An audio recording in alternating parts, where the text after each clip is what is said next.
Todos acharam? Estou ouvindo aí um folhar de Bíblia? Ok. Todos acharam, amém? Diz assim a palavra do Senhor: não te maravilhes de ter te dito, necessário vos é nascer de novo. Necessário vos é nascer de novo. Amém?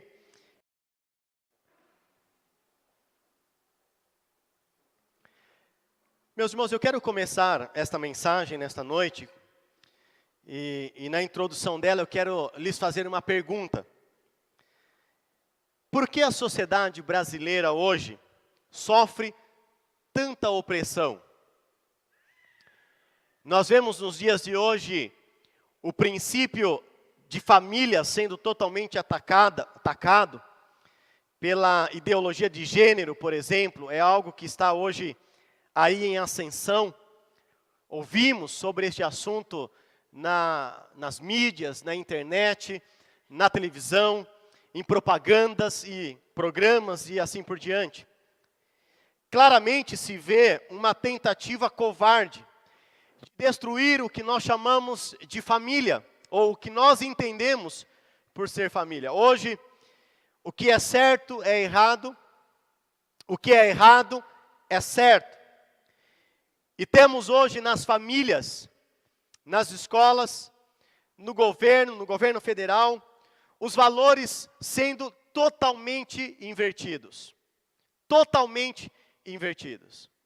Uma nação totalmente afundada na corrupção, no ódio, na vingança, na avareza, na busca de cada um pelo seu próprio interesse. É o que tem se resumido entre esses assuntos e outros, mas toda palavra totalmente pervertida ou totalmente destrutiva que compõe hoje a nação brasileira ou o nosso país. A minha pergunta é: como isso pode ser?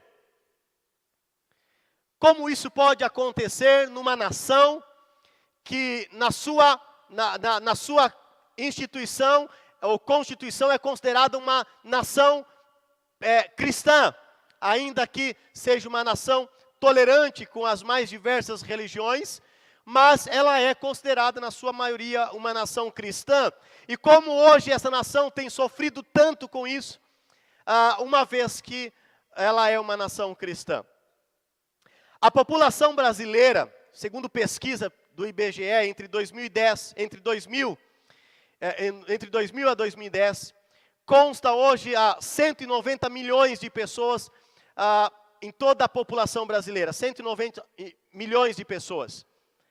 Segundo a pesquisa, escute isso, o total de evangélicos no Brasil subiu de 26 milhões entre 2000 a 2010, de 26 milhões para 42, quase 43 milhões de pessoas. Hoje, a totalidade de evangélicos em todo o nosso Brasil, em todo o nosso país, é de quase 43 milhões de pessoas.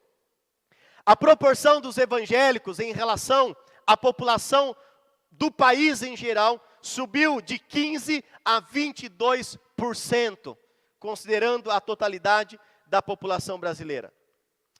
O crescimento dos evangélicos em todo o Brasil, escute, segundo o levantamento realizado em todo o país pelo Instituto Datafolha em dezembro de 2016, ou seja, há quase um ano atrás, o número chega a 29%, 7 percentuais a mais referente ao censo de 2010. O Instituto Brasileiro de Geografia e Estatística, ou seja, o IBGE, registrou, na data desta pesquisa, os estados de São Paulo, Rio de Janeiro, Minas Gerais e Espírito Santo são de quase 50% de evangélicos.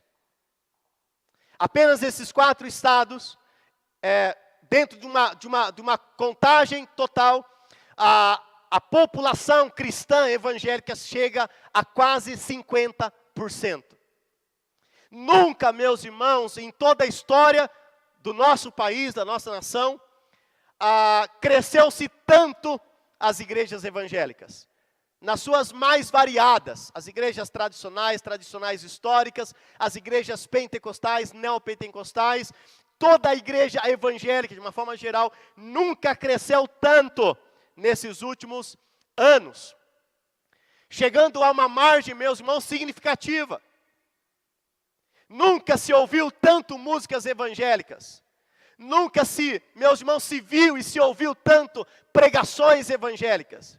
Hoje, para variar, meus irmãos, até por aqueles que não são dessa comunidade evangélica, não fazem parte da comunidade evangélica, que não partilham desta mesma fé, muitas outras pessoas que creem em outras coisas, que fazem parte de outras religiões, até esses também são simpatizantes à fé evangélica. E a minha pergunta é, se isso tudo é de fato, por que a nação brasileira tem sofrido tal opressão? Quero convidar você comigo, meus irmãos, a meditar com base nesse texto que nós lemos.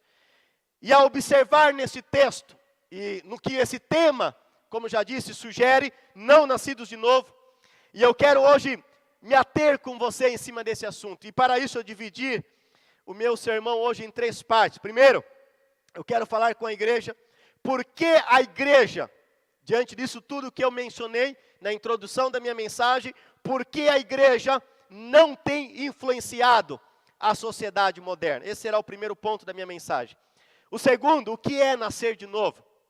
E terceiro e último lugar, quando a igreja vai influenciar a sociedade moderna? Eu quero começar, meus irmãos, então, falando sobre por que a igreja não tem influenciado esta sociedade moderna. Ou para ser mais específico, por que a igreja brasileira não tem influenciado a sociedade brasileira ou a nação, o nosso país ou a nossa nação? Uma vez que tem crescido tanto nesses últimos anos, uma vez que nesses 4 estados que eu citei, Rio de Janeiro, São Paulo, Minas Gerais, Espírito Santo, chega-se a quase 50% de cristãos, de evangélicos. E nunca se cresceu tanto a fé evangélica nos últimos anos no Brasil. Uma vez que isso é verdade, por que a igreja brasileira não tem influenciado essa sociedade? Hoje, meus irmãos, no Brasil nós somos quase 43 milhões de pessoas, de evangélicos em todo o Brasil. Por que a minha pergunta? Por que ainda não houve um avivamento? Por que ainda, meus irmãos, não houve uma reforma? Por que ainda, meus irmãos, o evangelho do qual nós pregamos, e o versículo-chave do nosso ministério, do ministério de Pinheiros, 1 Coríntios, capítulo 1, verso 24, diz assim: pregamos a Cristo, poder de Deus e sabedoria de Deus. Uma vez que isto é verdade, que esta palavra é poderosa, por que a pregação nos púlpitos das mais diversas igrejas desse país não tem impactado a sociedade brasileira? Não tem impactado a nossa nação? Quando nós olhamos, meus irmãos, e damos uma pequena estudada por cima sobre os mais diversos avivamentos que houveram na história da igreja cristã, se você estudar um pouco desses avivamentos, desde a reforma protestante e após reforma, e depois, meus irmãos, do período moderno, todas as reformas que houveram e todos os avivamentos que aconteceram e nos mais diversos lugares, em toda a população mundial, você vai perceber que após essas reformas, ou após o avivamento, a sociedade era impactada. Quando um avivamento acontecia em um determinado lugar, esse avivamento não era alguma coisa ou um movimento que ficava restrito apenas à igreja ou àquela comunidade cristã. Ela começava dentro da igreja. Mas esse avivamento e o poder da palavra e a reforma que ali acontecia, era alguma coisa que explodia para fora das 4 paredes da igreja. E ela alcançava as comunidades, ela alcançava as cidades vizinhas, ela alcançava, meus irmãos, as casas, os lares. e impactava de uma forma geral a sociedade. As leis eram mudadas, os conceitos eram mudados, as instituições eram mudadas, as escolas mudavam, as teorias se mudavam, as filosofias se mudavam, e etc, e etc, e etc. Havia uma mudança em todos os aspectos, não só no nível eclesiástico, e no que concernia a igreja, mas ela era alguma coisa que se alastrava no governo e em todos os departamentos da sociedade. Na Reforma Protestante, por exemplo, só para os irmãos terem uma ideia no que eu estou dizendo, em Genebra, que foi uma dos lugares chaves aonde a Reforma aconteceu, foi lá, exatamente ali que Calvino fez ali um trabalho excepcional. Foi ali que alguns cristãos se reuniram, até fugindo da igreja tradicional que perseguia. E ali eles traduziram a Bíblia para o inglês. Meus irmãos, ali quando aconteceu a reforma, naquela região de Genebra, hoje, nenhuma cidade tem ali o nome de um santo, por exemplo. Após a reforma, após a mudança, você não vai encontrar nenhuma cidade, nenhuma rua com o nome de um santo. No período da reforma, na necessidade do povo ter acesso à Escritura, fundou-se, por exemplo, meus irmãos, a primeira escola pública. Você sabia que a primeira escola pública conhecida em toda a história da humanidade derivou da Reforma Protestante? Por exemplo, à medida que a Bíblia começou a ser traduzida na língua de acesso ao povo, à sociedade, existia naquela época, na Idade Média, entre os anos de 1500 a 1600, havia um grande índice de analfabetos. O analfabetismo ali era algo muito grande, muito extenso, apenas os nobres tinham leitura. E quando, meus irmãos, o povo reformado queria entregar a Bíblia à sociedade, aos leigos, às pessoas comuns, e eles não sabiam ler. Então, um missionário disse, eles precisam aprender a ler para poder ler a Escritura. E ali, meus irmãos, se fundou, então, a primeira escola pública conhecida em toda a história da humanidade. Perceba o quanto a reforma e o avivamento, meus irmãos, causou um efeito na vida das pessoas, na vida comum das pessoas. Houve a alfabetização, a reforma, o avivamento, ele contribuiu para que a sociedade fosse mudada. E ela foi mudada não só no aspecto eclesiástico, no que concerne a fé, mas em todas as outras áreas. Em muitas cidades onde havia o avivamento, onde havia a reforma, em muitas dessas cidades se constava uma diminuição no índice de homicídios, de roubos, de estupros, de divórcios, de aborto, na prostituição, na depravação sexual. Todas essas situações, meus irmãos, no índice havia uma grande diminuição. Se você observar, por exemplo, nos Estados Unidos, nos avivamentos que aconteceram lá, aonde muitos viciados, drogados, traficantes, bandidos, homicidas, viam a Jesus e se convertiam.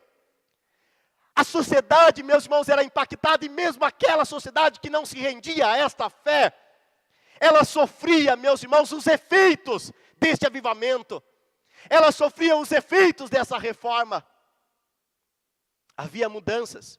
Eu não sei quantos de vocês já ouviram falar disso, por exemplo, sobre missionários que faziam missões em lugares, meus irmãos, entre os índios canibais. Você sabe que o índio canibal, eles comem pessoas, aliás, por isso o nome.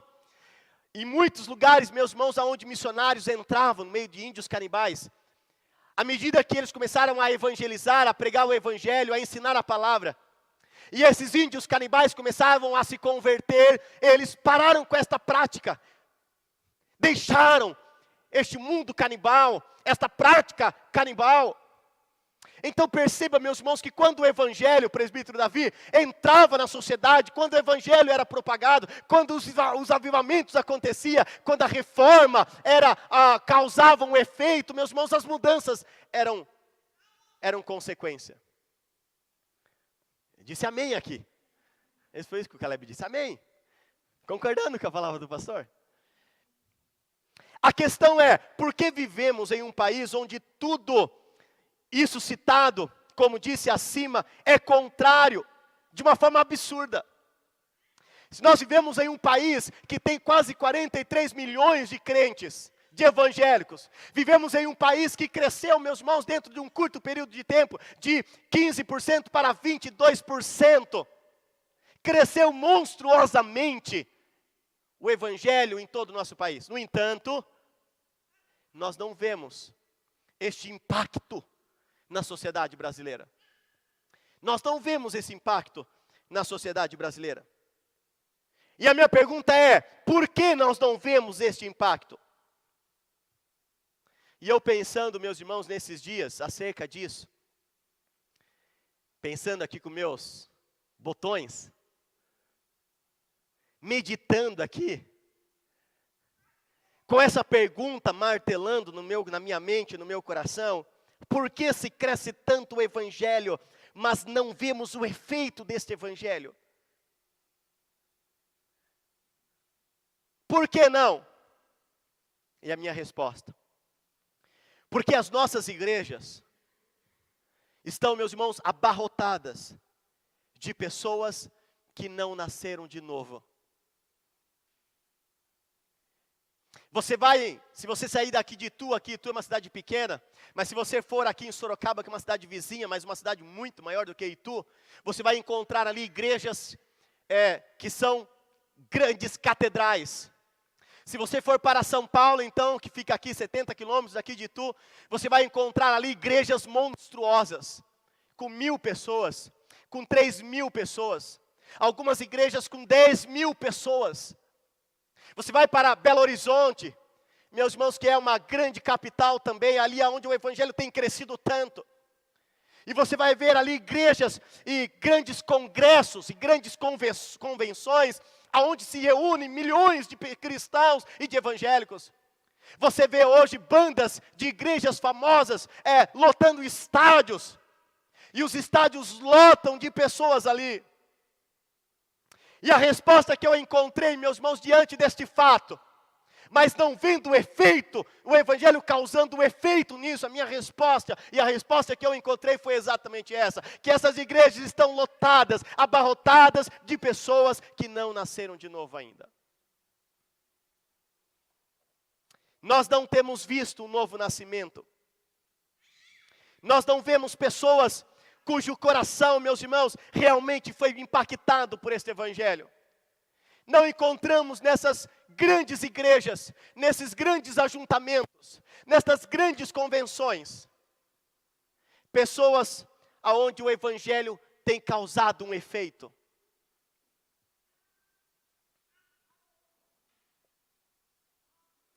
O que é nascer de novo, pastor? O que é nascer de novo? Observe comigo, meus irmãos, o que Jesus disse aqui a Nicodemos no texto que nós lemos. Evangelho de João, capítulo 3, versículo 7. Nicodemos estava diante de Jesus. Nicodemos era um homem que estava nas sinagogas. Ele era um doutor da lei, não era um leigo. Era alguém entendido na lei. Era alguém que conhecia a lei mosaica. Era alguém que certamente, meus irmãos, pela sua posição, conduzia, porque a Bíblia diz que ele era o príncipe dos fariseus. Então ele exercia ali um ministério de principado, de liderança. Ele estava à frente. Como se fosse talvez hoje um pastor na igreja, no versículo 1 do capítulo 3, diz assim: chamado Nicodemos, príncipe dos judeus. Ou seja, ele tinha um principado, ele tinha uma posição de liderança, ele exercia uma hierarquia dentro da comunidade judaica. E ele estava diante de Jesus. E nesta conversa com Jesus, Jesus diz a ele assim: Não te maravilhes de ter dito isso a você. Necessário te é nascer de novo. O que é nascer de novo, pastor? Nascer de novo, irmão, escute isso. Preste atenção. Nascer de novo implica em mudança. Que mudança é essa? Mudança de pensamento. Mudança de comportamento. Mudança nas palavras. Mudança nas atitudes. Mudança nas obras. Mudança no relacionar-se. Mudanças. Antes de nascermos de novo, nós vamos ler depois em Efésios, a Bíblia diz que nós éramos inimigos de Deus. Você já teve algum inimigo na sua vida? Eu sei que agora você não tem mais, né? Nós não temos inimigo mais. O único inimigo que hoje nós temos é Satanás. Ele é o nosso inimigo. Mas, outrora nós tínhamos alguns inimigos, não é verdade? Pessoas que nós não gostávamos, ou que talvez não gostavam de nós. Que a gente já talvez até saiu na mão com eles. Quando criança, ou adolescente, jovem, não sei. Meu inimigo, não suporto, não gosto. A Bíblia diz que nós éramos assim com Deus. Nós éramos inimigos de Deus. Mas agora, nós temos paz com Deus. Amém? Isso mostra uma mudança de estado. Uma mudança de posição. Nós estávamos na posição de inimigos de Deus. Agora nós estamos numa posição de filhos de Deus. Então, nascer de novo requer todas essas mudanças. Nascer de novo é amar a Jesus. No Evangelho de João, capítulo 14, verso 15, diz assim: se me amais, guardareis os meus mandamentos. Se me amardes, guardareis os meus mandamentos. Aquele que nasceu de novo, ele ama os mandamentos de Deus. Ele ama os seus estatutos, ele ama as suas leis, ele ama os seus princípios, ele ama os seus ensinamentos. Davi, certa vez, diz assim: Senhor, tu gotejas sobre mim a tua doutrina. E Davi, meus irmãos, fala isso num tom tão gostoso de ler. A impressão que eu tenho, no registro que se tem desta palavra de Davi, é que Davi falou isso deliciosamente, gostosamente, sem como que alguma coisa que ele estava, só ao falar, ou só ao mencionar diante de Deus, ele estava tendo prazer ali. Ele disse: Senhor, tu gotejas sobre mim a tua doutrina. Davi estava dizendo: Senhor, eu tenho prazer na tua doutrina, eu tenho prazer nas tuas ordenanças. Nascer de novo é amar a Deus, com todo o teu pensamento, com todo o teu conhecimento, com toda a tua inteligência, com toda a tua força, com toda a tua dedicação, com todo o teu tempo. Isso é nascer de novo. Dentro da igreja, meus irmãos, existem dois tipos de pessoas. A primeira, aqueles que nasceram de novo e sabem disso, ok? E aqueles que não nasceram de novo e não sabem disso. Não tem a mínima consciência disso. Esses são como Nicodemos. Quando Jesus disse para Nicodemos: Nicodemos, necessário te é nascer de novo. E Jesus fala: olha, não fique assustado de eu te falar isso não. Não te maravilhes de estar te falando isso. Por que Jesus disse isso a Nicodemos, irmãos? Porque exatamente Nicodemos, por ser fariseu, por ser líder dentro da principal religião judaica daquela época, por ter uma posição dentro daquela comunidade judaica, ministrar aos judeus, ensinar a lei aos judeus. Quando Jesus olha para ele e diz isso aqui a ele, ele fica meio que perplexo. Como assim nascer de novo? Eu sou religioso, eu jejuo, eu fui circuncidado, eu guardo a lei, eu frequento as sinagogas, eu falo de Deus às pessoas, eu faço a minha oração conforme a lei diz que deve se fazer. Lembra daquele jovem rico, irmãos? Senhor, já desde a minha meninice tenho guardado esses mandamentos. E quando Jesus olha para ele e diz, Nicodemos, necessário te é nascer de novo, ele fica perplexo. Como tomando conhecimento de alguma coisa que se fazia necessário ele ter ou viver, para que ele pudesse estar salvo em Cristo, ou salvo em Deus. Mas ele fica perplexo porque ele entendia que aquilo, ou talvez alguma coisa que ele precisaria obter para ser salvo, ele já tinha obtido. E Jesus fala a ele como dando a entender, você ainda não alcançou isso. E se você não alcançou ainda, isso ainda você não é salvo. Perceba, irmãos, que dentro da igreja existem esses dois tipos de pessoas. Existem aqueles que nasceram de novo e entendem isso. E existem aqueles que não nasceram de novo, mas também não entendem isso, não sabem disso. E você pode me perguntar, pastor, ok, então se eles não nasceram de novo e não se converteram, então no que eles se converteram? Nicodemos, por exemplo, ele era convertido à religião.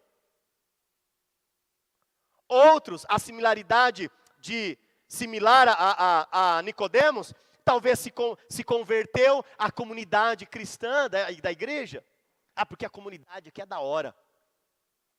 É legal, o povo lá é show de bola. E se converte à comunidade, àquela sociedade da igreja. Outros se convertem ao louvor. Porque o louvor daquela igreja é agradável. O louvor daquela igreja é gostoso, é bom de se ouvir. As vozes daqueles irmãos são uma bênção. Outros se convertem ao pastor. Porque o pastor é uma bênção. Porque o pastor prega e a gente aprende aquela coisa toda. Não que o seu pastor não seja uma bênção, né? Ele o é. Eu estou profetizando isso. Mas muitos se convertem ao pastor. Outros se convertem ao ambiente da igreja em si. Tem a igreja como um ponto de encontro. E outros, meus irmãos, as campanhas que a igreja propicia. Eu vou àquela igreja lá porque lá tem as campanhas, e nas campanhas a gente consegue obter aquilo que nós queremos. Eu vou lá, faço o meu voto na campanha e eu consigo o que eu quero. São pessoas, meus irmãos, que se converteram a essas coisas, mas que não nasceram de novo. E estão enganadas no que concerne a sua posição diante de Deus. Escute, essas pessoas, meus irmãos, elas são vistas dentro da igreja visível. Quando eu falo igreja visível, eu estou falando de endereço, de lugar, de prédio. Mas antes desta igreja visível, a qual nós estamos agora, existe a igreja invisível. E a igreja visível, ela é um efeito da igreja invisível. Amém? Não confundiu aí não? Ok? Vou repetir. A igreja visível, ela é uma consequência, um efeito da igreja invisível. Agora, quem é a igreja invisível, pastor? A igreja invisível é a Assembleia Universal dos Santos. Só que nesta igreja invisível, irmãos, só tem aqueles que nasceram de novo. Porque esta igreja é aquela que foi inserida à família do Pai, de Deus. É aquela que nasceu de novo. É aquela cujo nome está escrito no livro da vida. Hoje nós podemos observar nesse crescimento monstruoso das igrejas evangélicas no Brasil.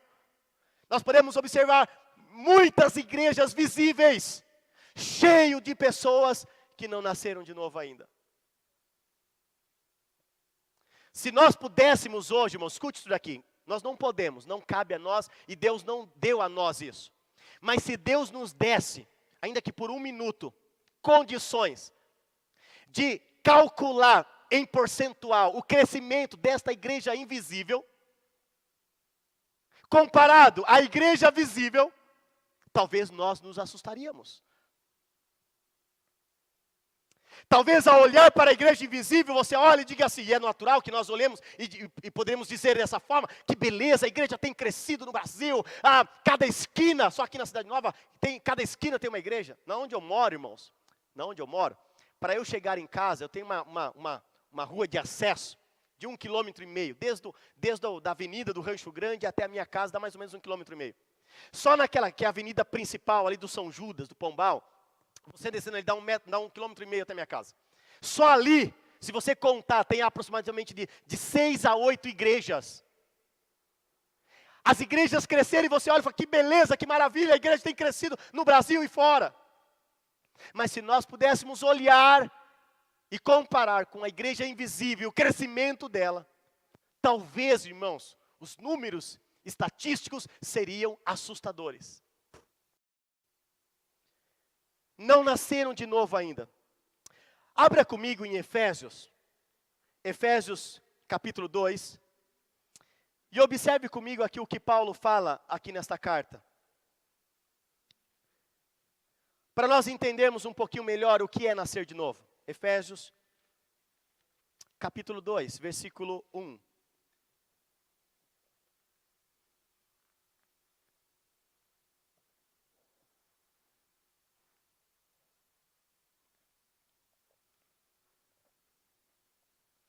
Olha o que Paulo diz, eu vou ler.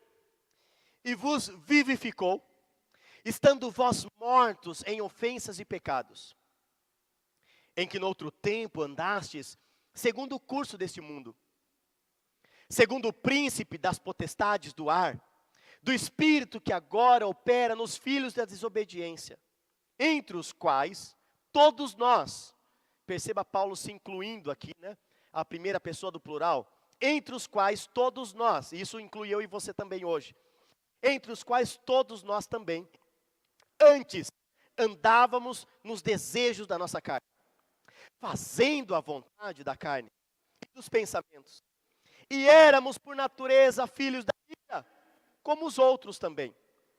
Mas Deus, que é riquíssimo em misericórdia, pelo seu muito amor com que nos amou, estando nós ainda mortos em nossas ofensas, escute isso, nos vivificou juntamente com Cristo, pela graça sois salvos, e nos ressuscitou com Ele, e nos fez assentar nos lugares celestiais em Cristo Jesus.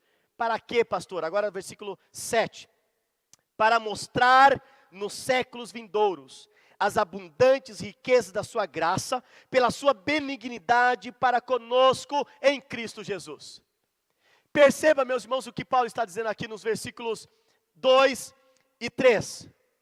Ele está descrevendo aqui, escute isso, ele está descrevendo aqui alguém que não nasceu de novo ainda. Ele está dizendo no versículo 2, em que no outro tempo andastes segundo o curso desse mundo, ou seja, quem guiava esta pessoa era o mundo. Ele diz assim, segundo o príncipe das potestades do ar e do espírito que agora opera nos filhos da desobediência. Ele diz aqui no versículo 3, andávamos nos desejos da nossa carne, fazendo a vontade da carne e dos pensamentos, e éramos por natureza filhos da ira. Perceba que Paulo está descrevendo aqui, irmãos, pessoas que não nasceram de novo. Ele está descrevendo pessoas que talvez frequentavam igreja, pessoas que faziam parte de um hall de membro de uma igreja, que quem sabe até já havia descido as águas. Ele está mencionando pessoas que dizimavam na igreja. Ele está mencionando pessoas, meus irmãos, que talvez estavam ali, se associavam, se relacionavam com aquela comunidade, igreja, mas que ainda não havia nascido de novo. Pessoas que ainda o evangelho não havia causado um efeito na sua vida. Ele ainda andava segundo o desejo da sua carne e do seu pensamento.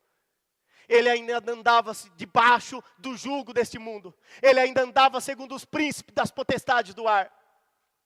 Mas agora, no versículo 4, ele diz assim, mas Deus, que é riquíssimo em misericórdia, pelo muito amor com que nos amou, estando nós ainda mortos em nossas ofensas, nos o quê? Vivificou. Sabe o que o texto está dizendo? Você estava morto. Pense em alguém morta. Morto está morto. Não respira. O coração não bate. Os rins não funcionam. O fígado parou. O corpo está parado. Em óbito. O corpo está, meus irmãos, sem movimento algum. Não há nenhuma circulação sanguínea. Tudo parado. Quando Paulo diz que nós estávamos mortos em nossas ofensas, significa exatamente isso, que o pecado havia nos matado, estávamos mortos. Mas quando Paulo diz que nós fomos vivificados, sabe o que está dizendo? Que Deus tornou a dar-nos vida. E esta vida que foi soprada em nós pelo seu Espírito Santo, fez com que o nosso coração espiritual voltasse a bater. Fez com que o nosso rim espiritual voltasse a filtrar. Fez com que o fígado, nas suas mais variadas utilidades, pudesse voltar a funcionar. Fez com que toda a circulação sanguínea espiritual que havia dentro de nós, pudesse a voltar na sua engrenagem. O coração voltou a bombear e nós passamos a ter vida. Aleluia! Fomos vivificados. Há uma vida em Cristo em nós, igreja. Meus irmãos, quando esse Espírito foi dado a nós, quando nós fomos selados por esse Espírito Santo, trouxe vida, ou seja, o estado que nós estávamos, meus irmãos, por esse Espírito, causou um efeito, e este efeito foi de vida, que nos pôs de pé e vivos para a glória do Senhor, aleluia. Escute isso, versículo 7, porque versículo 5 e 6 diz que Ele nos vivificou. Amém? Me acompanha aí, por gentileza. Versículos 5 e 6 diz que Ele nos vivificou, nos ressuscitou juntamente com Cristo. Agora, para quê, pastor? Para quê? Olha o versículo 7. Esse para, meus irmãos, pressupõe um propósito.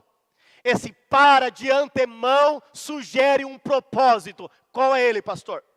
Para mostrar nos séculos vindouros as suas abundantes riquezas da sua graça, pela sua benignidade para conosco em Cristo Jesus, aleluia. Sabe o que o texto está dizendo?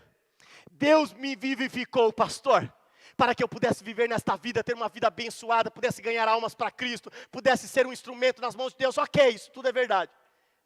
Mas, meus irmãos, muito mais além do que isso, Deus nos vivificou para mostrar nos séculos vindouros a sua abundante graça. Sabe o que eu quero lhe dizer?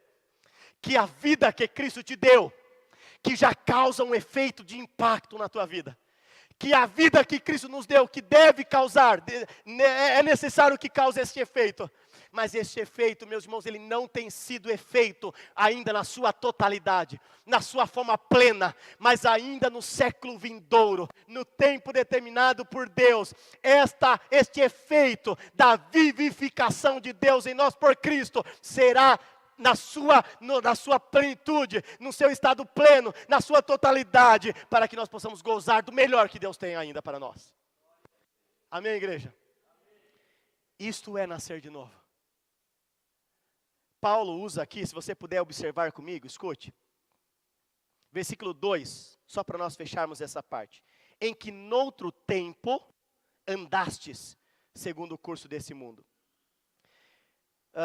Versículos 3. Entre os quais todos nós também antes. Perceba esses detalhes dos versículos, irmãos. Em que noutro tempo, versículo 3. Entre os quais todos nós também antes. Versículo 3 ainda no final. E éramos, por natureza, filhos da ira. Você percebeu esse antes? Em que no outro tempo, éramos. Ou seja, nós tínhamos uma posição. Mas quando esse nascimento aconteceu, ele trouxe sobre nós um posicionamento. Um estado totalmente contrário, oposto à vida que outrora nós tínhamos. Antes nós não tínhamos vida, agora temos vida. Antes andávamos segundo os desejos da nossa carne, agora andamos segundo os desejos de Deus. Antes fazíamos a vontade do nosso pensamento, agora fazemos a vontade do pensamento de Deus. Antes nós nos guiávamos e éramos guiados pelo príncipe desse mundo, mas agora nós somos guiados pelo príncipe da paz, por Jeová Jiré, por Jeová Rafá, o Deus Emanuel, o Deus poderoso, aleluia. Louvado seja o Senhor, igreja. Isso é um novo nascimento. Esse é o nascimento, meus irmãos, verdadeiro, genuíno e que causa um efeito na igreja. E eu quero lhe dizer nesta noite, é deste nascimento que a igreja precisa. É deste nascimento. E eu encerro com esse último ponto. Quando a igreja vai influenciar a sociedade? Quando a igreja vai influenciar a sociedade? Quando o avivamento vai acontecer no nosso Brasil? Quando a igreja nascer de novo. Quando, meus irmãos, a igreja estiver composta de pessoas que realmente nasceram de novo e foram vivificados. Que não vivem uma vida cristã superficial, social, mas que realmente foi impactado por este evangelho. Foi impactado por esta palavra. Nós vemos essa mudança, nós vemos essa mudança radical em todos os apóstolos. Paulo estava indo para Damasco, mandar prender os cristãos. Ele estava certo da sua missão e da sua função, de ir para Damasco, mandar prender os cristãos e matar cristãos se necessário for. Mas no meio do caminho, irmãos, ele não contava com a surpresa. Quando ele foi impactado pela luz de Cristo, e aquela voz sussurrou em seus ouvidos, e ele se prostra diante do Senhor, e a luz vem e brilha, que o cega. Tira do seu estado, tira-o da sua condição, o seu chão sumiu, ele se viu ali totalmente, meus irmãos, quebrantado, na necessidade. E quando aquela voz, ao sussurrar aos seus ouvidos, mas ao sussurrar aos seus ouvidos, penetra no seu coração, com uma espada cortando dos dois lados, penetrando ao coração de uma pessoa, meus irmãos, ele se levanta e diz: Senhor, o que queres que te faça? Ele tinha uma vontade que era mandar prender os cristãos, mas agora ele se coloca diante de Deus e diz: Senhor, o que queres que te faça? Qual é o teu propósito? Qual é a direção? Qual é a tua orientação? O que eu tenho que fazer? Como será daqui para frente? Isso é novo nascimento. Isso é conversão, uma mudança total, radical. Quando esse novo nascimento for uma realidade na igreja brasileira e na igreja mundial, então, os membros da igreja, as pessoas que integram a igreja serão, como tantos outros na Escritura, quando os nossos profetas forem como os profetas Elias e Micaías, então, meus irmãos, haverá um impacto e um efeito do Evangelho na sociedade brasileira e mundial. Quando os nossos pastores e pregadores forem como João Batista, meus irmãos, nós veremos avivamento na cidade nova, na cidade de Itu, em São Paulo, nos outros estados e em toda a nossa nação. Quando Deus tiver a primazia na nossa vida, então nós veremos uma reforma acontecer e o avivamento acontecer.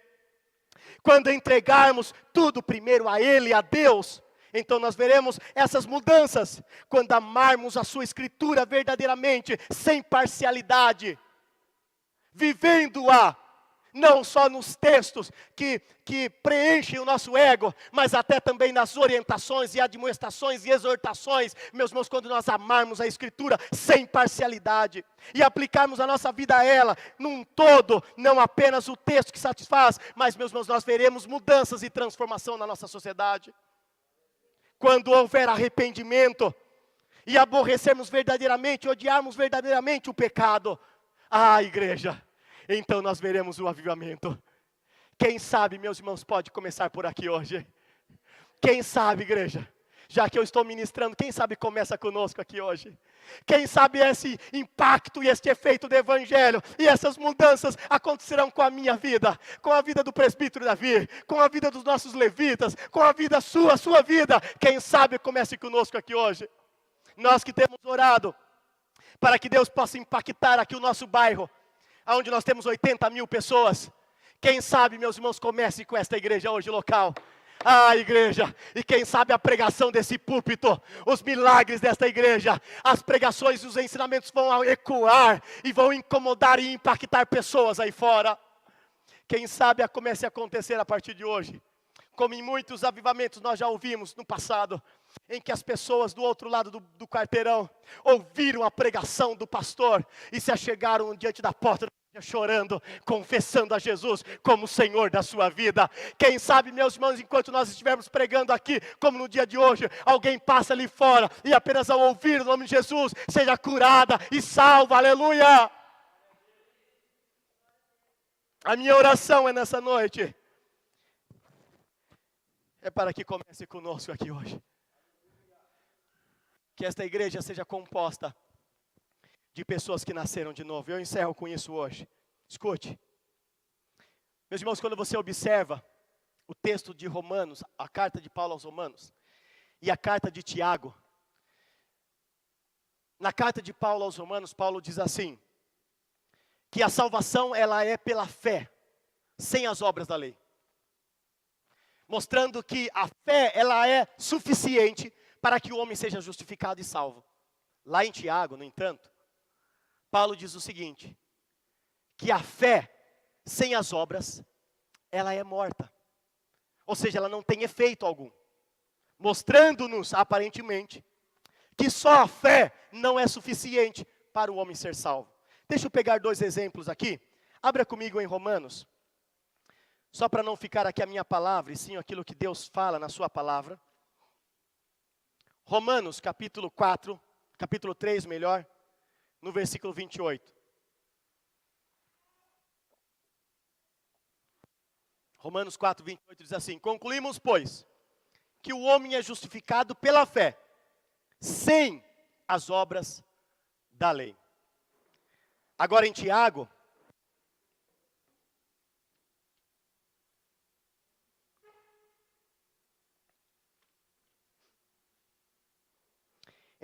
capítulo 2, verso 14, diz assim, meus irmãos, que aproveita se alguém disser que tem fé e não tiver obras? Porventura, a fé pode salvá-lo? Mostrando, meus irmãos, que a fé, ela precisa das obras. A fé, ela completa as obras para que o homem seja salvo. Os teólogos liberais dizem que a Bíblia tem erro, porque ela contradiz aqui nesse aspecto. Mas na verdade não é isso, irmãos. E eu quero terminar com isso nessa noite. Na verdade, nós conseguimos fazer uma harmonização entre as duas cartas. Porque quando Paulo diz o seguinte, olha, a fé, o homem é justificado pela fé sem as obras da lei, está dizendo que a fé ela é suficiente, sim, para salvar o homem e justificá-lo diante de Deus. Agora, Tiago, quando ele escreve, ele está dizendo o seguinte, que as minhas obras, ela justifica a minha fé diante dos homens. Quer ver? Ainda em Tiago, continuando, lá no versículo 18, diz assim, versículo 17, assim também a fé, se não tiver as obras, é morta em si mesma. Mas, dirá alguém, tu tens fé, tu tens a fé, e eu tenho as obras. Mostra-me a tua fé sem as tuas obras, e eu te mostrarei a minha fé pelas minhas obras. Versículo 20, mas, ó homem vão, queres tu saber que a fé sem obras é morta? Perceba, meus irmãos, ainda no versículo 21, bem vês que a fé cooperou com as suas obras, e que, pelas obras, a fé foi aperfeiçoada. Sabe o que o texto está dizendo?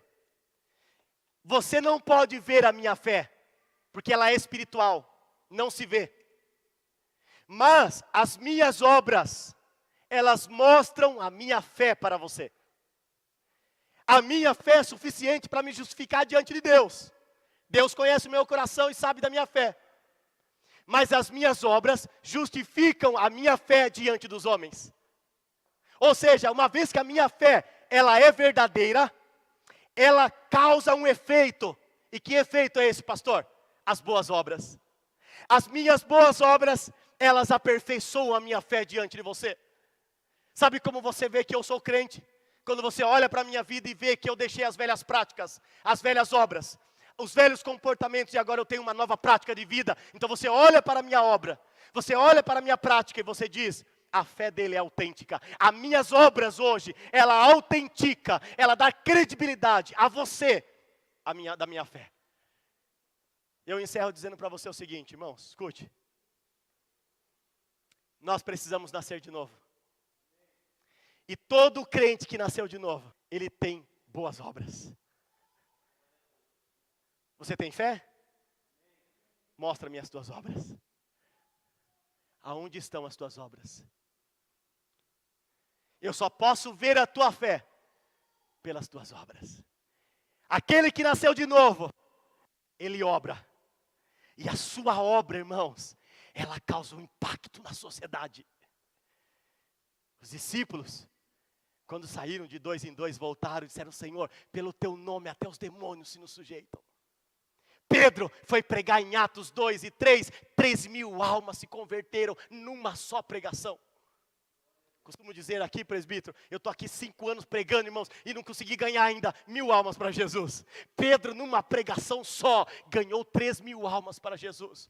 Ou seja, quando há um nascimento, o seu obrar, ele causa um impacto na sociedade.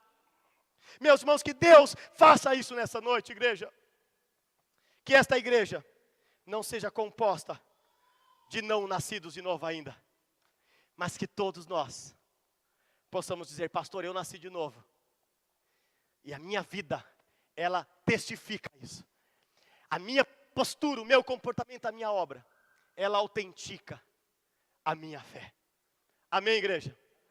Que Deus nos abençoe nesta noite.